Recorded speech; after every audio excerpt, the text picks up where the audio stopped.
میری بیٹی کہاں ہے؟ وہ یہیں پر تھی، میں نے اسے اس درخت کے نیچے رکھا تھا۔ کون سی بیٹی تمہاری؟ یہاں تو کوئی بچہ نہیں ہے، وہ عورت ادھر ادھر دیکھتے ہوئے کہنے لگی۔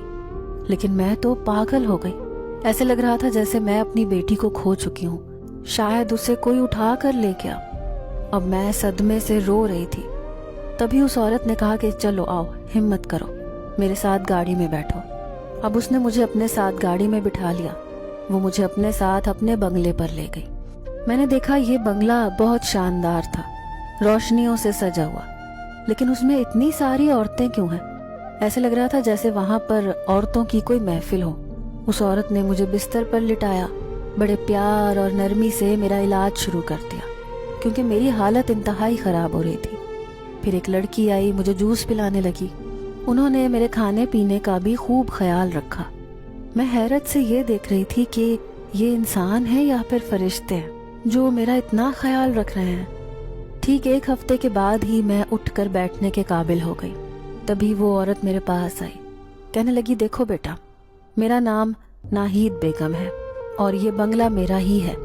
جتنی بھی لڑکیاں اور عورتیں تمہیں اس بنگلے میں نظر آ رہی ہیں وہ سب لاوارث اور اس دنیا میں اکیلی ہیں، یا تو ان کے شوہروں نے انہیں گھر سے نکال دیا ہے یا پھر ان کے اپنے گھر والوں نے۔ تم بھی ایک حالات سے مجبور بے بس لڑکی لگ رہی ہو، اس لیے تمہیں میرے بنگلے پر ہر چیز کی سہولت ملے گی۔ میں کبھی بھی تمہیں کسی بات کے لیے منع نہیں کروں گی اور نہ ہی تمہاری مجبوری سے فائدہ اٹھاؤں گی، لیکن ایک حقیقت میں تمہیں پہلے ہی بتا دینا چاہتی ہوں کہ اس بنگلے پر ویسے تو تمہیں ہر چیز کی سہولت ملے گی، لیکن تمہیں بھی ایک کام کرنا پڑے گا۔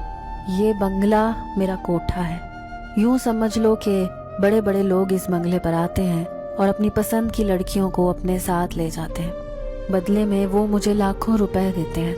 اسی وجہ سے میرا یہ کام چل رہا ہے، یوں سمجھ لو کہ یہ ایک کاروبار ہے۔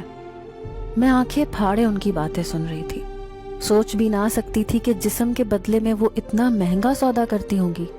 میری حیرت دیکھ کر وہ کہنے لگی کہ اگر تمہیں اس بنگلے میں رہنا ہے، باہر کے لوگوں سے اپنی جان بچانی ہے، تو تمہیں بھی وہی سب کچھ کرنا پڑے گا جو یہاں پر رہنے والی خواتین کرتی ہیں۔ وہ بظاہر بہت مہذب اور ماڈرن نظر آ رہی تھی، لیکن میں سوچ بھی نہ سکتی تھی کہ اس بنگلے کی نمود و نمائش کے پیچھے یہ سب کام ہو رہا ہوگا۔ مجھے یوں خاموش دیکھ کر وہ کہنے لگی، تمہارے پاس سوچنے کے لیے 2-3 دن ہیں، چاہو تو اپنے گھر واپس چلی جاؤ یا پھر اسی بنگلے میں رہ کر عیش کی زندگی گزارو۔ یہ کہہ کر وہ اٹھ کر چلی گئی، لیکن مجھے بار بار اپنی اس 1-2 دن کی بچی کا خیال آ رہا تھا جسے نہ جانے کون اپنے ساتھ لے گیا ہوگا۔ کیا وہ بچی مجھے واپس مل پائے گی؟ میں یہ سوچ سوچ کر ہلکان ہو رہی تھی۔ ناہید بیگم کی بات میں کسی صورت بھی نہیں ماننے والی تھی، کیونکہ اپنے آپ کو کسی غلط چیز کے حوالے کر دینا ایسا تھا جیسے کسی جہنم کی آگ میں اپنے آپ کو ڈال دینا۔ اسی لیے یہاں میں فرار ہونے کا سوچ رہی تھی۔ پھر ایک رات چپکے سے میں اس بنگلے سے باہر نکل آئی، یہاں سے اتنی تیزی سے بھاگی، ایسے لگ رہا تھا جیسے میرے پیچھے بہت سے لوگ پڑے ہوں۔ ٹھیک ہے، اس نے میرے ساتھ اچھا سلوک کیا، میری مدد کی، لیکن میں ایسے کیسے اپنا جسم دوسروں کے حوالے کر دیتی؟ یہی بات سوچ کر میں ایک بار پھر وہیں جانا چاہتی تھی جہاں پر میں نے اس دن اپنی بچی کو چھوڑا تھا۔ اس درخت کے نیچے کھڑی میں زاروں قطار رو رہی تھی، بار بار مجھے اپنی بچی کی یاد آ رہی تھی۔